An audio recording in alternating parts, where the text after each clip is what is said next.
Serial तेरा मेरा साथ रहे।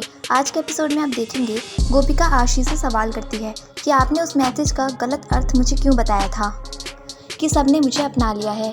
आशी कहेगी तेरा दिल टूट जाता ना, इसलिए मैंने प्यार भरा मैसेज खुद से बनाकर पढ़ दिया था। और आशी चुपके से गोपिका की शादी के 1-2 फ़ोटो भी उठा लेती है, लेकिन गोपिका कहेगी आपको मुझसे झूठ नहीं कहना चाहिए था। आशी बोलेगी आगे से ध्यान रखूंगी। तभी गोपिका कहेगी और एक आखिरी बात कि अपनों के बीच गलतफहमियां पैदा मत होने देना। दूसरी तरफ वहाँ प्रेजेंटेशन शुरू हो जाएगी और आशी चिराग को पेन ड्राइव देती है कि ये गोपिका ने दी है। जब सक्षम पेन ड्राइव लगाता है तो प्रेजेंटेशन में गोपिका की फ़ोटोज़ दिखने लगती हैं और जापानीज़ गेस्ट चले जाते हैं नाराज़ होकर कि हम ये डील नहीं कर सकते, प्लीज़ लेट अस लीव। लेकिन गोपिका उन्हें कार में रोककर कहती है कि हमारे देश की ये परंपरा है कि हम किसी को भी बिना खाए नहीं जाने देते हैं, और वो प्यार से उनके बच्चे को खाना खिलाती है। वो बच्चा उन्हें थैंक यू कहता है। गोपिका कहती है इस बच्चे को जब दूसरा मौका मिला खाने का तो कितने प्यार से खा रहा है। मैं आपसे विनती करती हूँ कि अगर आप हमें भी दूसरा मौका देंगे तो मैं वादा करती हूँ कि आप निराश नहीं होंगे।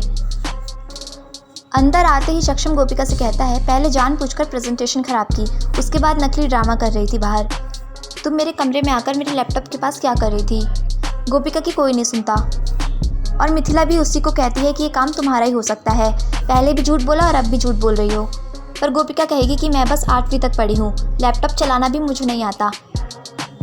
तभी वहाँ मैडम आकर कहती है कि हम आपको एक दूसरा मौका देंगे एंड थैंक्स टू योर बहू, लेकिन इस बार कोई गलती ना हो, डिज़ाइन सुबह 8 बजे तक चाहिए। तभी बा कहेंगी बात गोपिका ने संभाली है, क्या तुम्हें अब भी लगता है कि दब्बू डरपोक है। सक्षम डिज़ाइनर्स को कॉल करता है, लेकिन सभी डिज़ाइनर्स एक रात में डिज़ाइन तैयार करने को मना कर देते हैं। गोपिका छुपकर सब सुन रही होती है। सक्षम के पिता कहेंगे ये सबसे बड़ी डील थी, इससे अच्छा तो मैं प्रोजेक्ट किसी और को दे देता। वो सक्षम को सुनाते हैं। तभी मिथिला आशी का नाम लेती है कि आशी कर सकती है, क्योंकि जब हमने प्रतिस्पर्धा रखी थी तो आशी का डिज़ाइन सबसे अच्छा था। गोपिका मन में सोचती है कि वो तो मैंने बनाई थी, लेकिन क्रेडिट जो है वो आशी ने ले लिया था। और आशी कहेगी कि हाँ मैं कर लूँगी, जबकि आशी को डिज़ाइनिंग आती ही नहीं है। गोपिका आशी से पूछने आती है कि आपने ऐसा क्यों किया, आप अगर ऐसे झूठ बोलोगे तो फंस जाओगे। आशी गोपिका से कहेगी कि तू बना, तुझे तो आता है ना। आशी गोपिका को इमोशनल कर देगी कि तेरे लिए क्या ज़रूरी है, क्रेडिट लेना या परिवार की मदद करना। तो गोपिका डिज़ाइन बनाने के लिए मान जाती है। आशी गोपिका को कान्हा जी के सामने बैठकर डिज़ाइन बनाने को कहती है, लेकिन वहाँ मिथिला आ जाती है और गोपिका को वहाँ से जाने को कहती है कि दोबारा यहाँ दिखाई मत देना। और आशी को खुद से डिज़ाइन बनाने के लिए बैठना पड़ता है, लेकिन वो गोपिका को एक वॉइस मैसेज भेजती है कि तू डिज़ाइन बना, बाकी मैं देख लूँगी। और वहीं पर एपिसोड ख़त्म हो जाता है।